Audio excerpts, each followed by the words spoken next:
Dios me los bendiga a todos ustedes, mis hermanos. Les saluda su hermana Elena en Cristo para compartir el capítulo 6 de Segunda de Macabeos. Le invito a que leamos juntos y que dejemos que el Espíritu Santo nos enseñe lo que Él quiere enseñarnos para poder caminar en esta vida fuertes como es su deseo. Vamos a leer este capítulo en el nombre del Padre, del Hijo y del Espíritu Santo. Amén.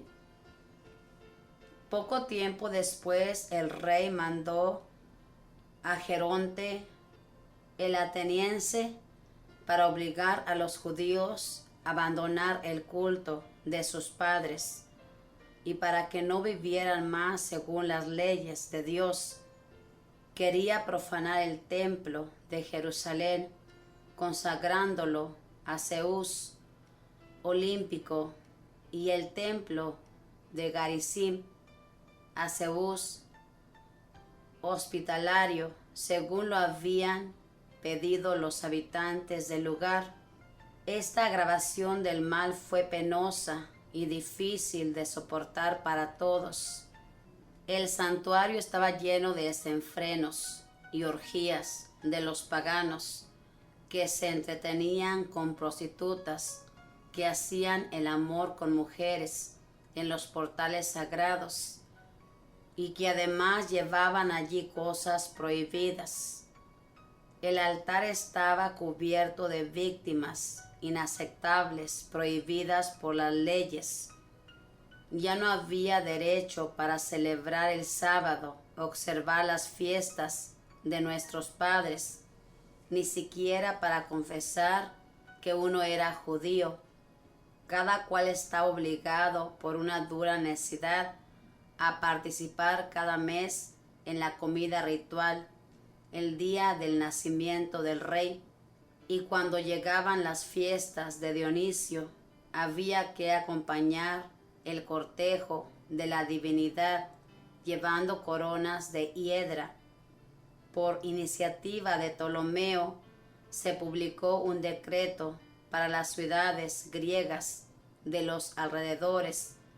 Debían reprimirse a los judíos de la misma manera y obligarlos a tomar parte en las comidas rituales, y a los que se negaran a adoptar las costumbres griegas había que degollarlos. Todo eso era el anuncio de terribles desgracias. Así fue como 2 mujeres fueron llevadas al tribunal, circuncidado a sus hijos. Las pasearon públicamente por la ciudad con sus niños colgando de su seno antes de lanzarlas de lo alto de las murallas. Otros que se habían reunido en cavernas vecinas para celebrar secretamente el día sábado fueron denunciados a Filipo. Fueron todos condenados a la hoguera. No quisieron defenderse por creer que eso era ir en contra de la santidad de ese día. Les suplico a quienes tengan este libro en sus manos que no se escandalicen por tantas desgracias, sino que tengan confianza en que las persecuciones no acabarán con nuestra raza. Ellas más bien sirven para corregirnos. Cuando los pecadores no permanecen tranquilos por mucho tiempo, sino que rápidamente les sobreviene el castigo, eso es señal de gran bondad.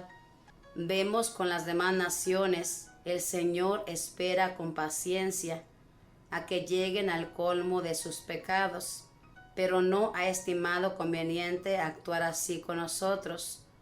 No ha querido esperar para castigarnos, que nuestros pecados llegaran hasta el tope. Él no abandona a su pueblo, más bien nos corrige por medio de la prueba y no nos priva de su misericordia. Bástenos con haber recordado esta verdad. Retomaremos nuestro relato después de estas breves reflexiones. Eleazar era uno de los principales doctores de la ley, un hombre de edad y de noble aspecto. Quisieron abrirle la boca a la fuerza para hacerle comer carne de cerdo, pero prefirió una muerte gloriosa a una existencia vergonzosa y marchó voluntariamente al suplicio de la rueda. Escupió lo que tenía en la boca, tal como deben hacerlo los que tienen la valentía de rechazar lo que está prohibido antes de comérselo por el apego a la vida. Los que precedían esa comida ritual prohibida por la ley lo llamaron aparte porque conocían a ese hombre desde hacía mucho tiempo.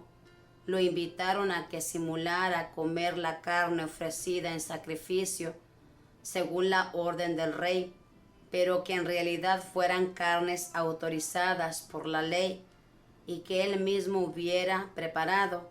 Al actuar así, y gracias a esa vieja amistad que los unía, se libraría de la muerte.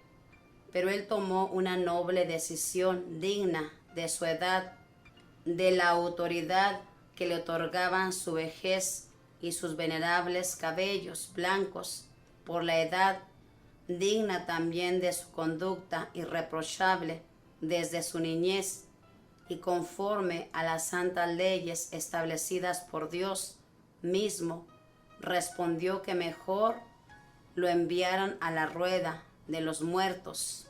Y añadió esto: a nuestra edad no es conveniente hacer tal cosa.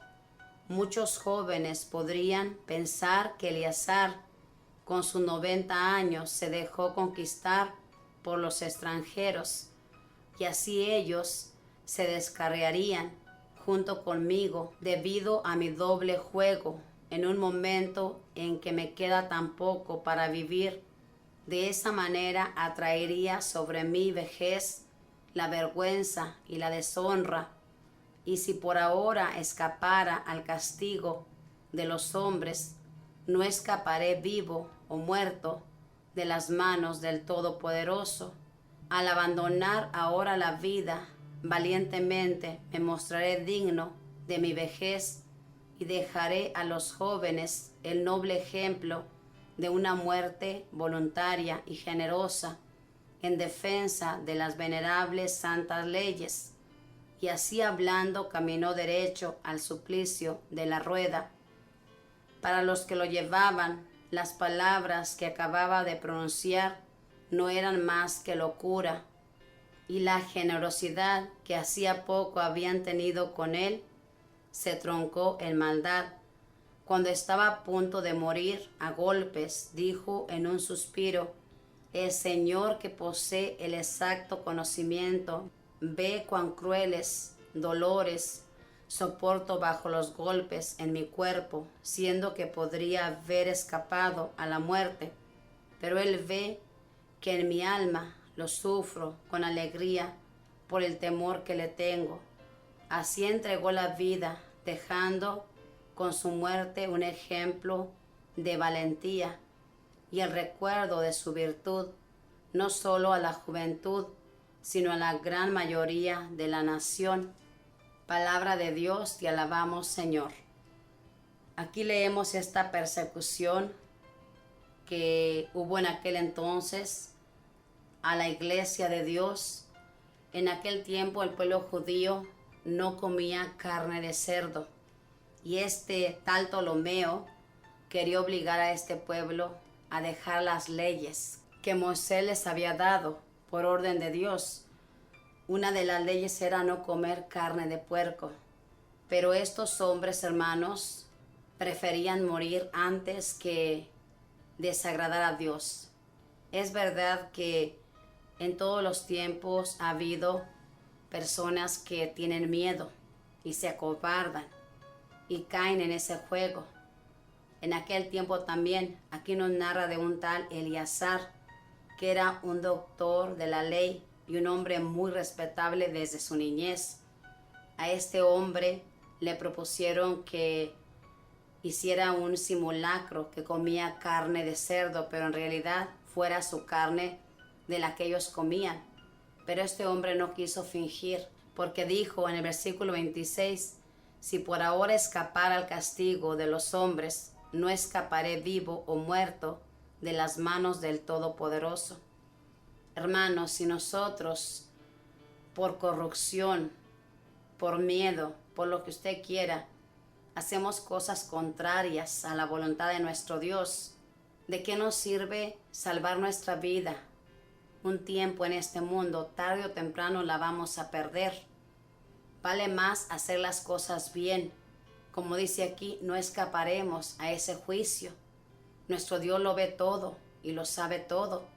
¿Cuántas cosas se cometen por miedo, hermanos? Muchos crímenes, muchos abusos, muchas cosas por miedo a perder la vida. Tenemos un gran miedo a perder esta vida, hermanos, todos. Pero esta vida tarde que temprano se nos va a ir, se nos está yendo poco al pasito. Cada día se nos va esta vida. Entonces tenemos que agradar a nuestro Dios siempre. En aquel tiempo era bien difícil. Ahora, en esta actualidad, la persecución es diferente que nos hacen. Tenemos que mantenernos firmes en cualquier situación que tengamos que vivir. Darle el sí a nuestro Dios, no importa que se rían de nosotros. Por ejemplo, ahorita la persecución que nos hacen a nosotros, los que seguimos a Cristo, es reírse de nosotros, hablar de nosotros, inventarnos cosas. Y así van por la vida las personas que no quieren conocer a Dios. Buscan la manera de fastidiarnos la vida o de decir esta persona no está realmente en el camino. Estamos caminando en ese camino y todos los días buscando hacer la voluntad de nuestro Dios. Entonces, hermanos, es preferible agradar a Dios siempre. Agrádelo a Él y no tenga miedo, porque nuestro Dios le va a cuidar. Y si nos toca morir por creer en Dios, todavía no se da esto en esta actualidad, pero tal vez en un futuro se dé esto, no sabemos, solo Dios. Pidámosle mucho al Espíritu Santo para que tengamos la valentía de estos hombres, de los santos que dieron su vida generosamente. Jesús vino a este mundo a dar su vida, pudo haberla salvado, pero no la salvó, porque de esa vida dependían todas las almas. Lo mismo este hombre, Eleazar, no quiso dar mal ejemplo, porque de ese ejemplo bueno, todo aquel pueblo admiró ese ejemplo valiente, y yo le aseguro que muchos se animaron a sufrir valientemente. Sigamos leyendo pues la palabra de Dios. Hoy hemos aprendido que de qué nos sirve salvar nuestra vida si desagradamos a nuestro Dios. En cambio, agradamos a nuestro Dios, nuestra vida será para siempre en el cielo. Que la Madre del Cielo le proteja y que los ángeles cuiden su caminar y que los arcángeles le defiendan de cualquier peligro. Bendiciones.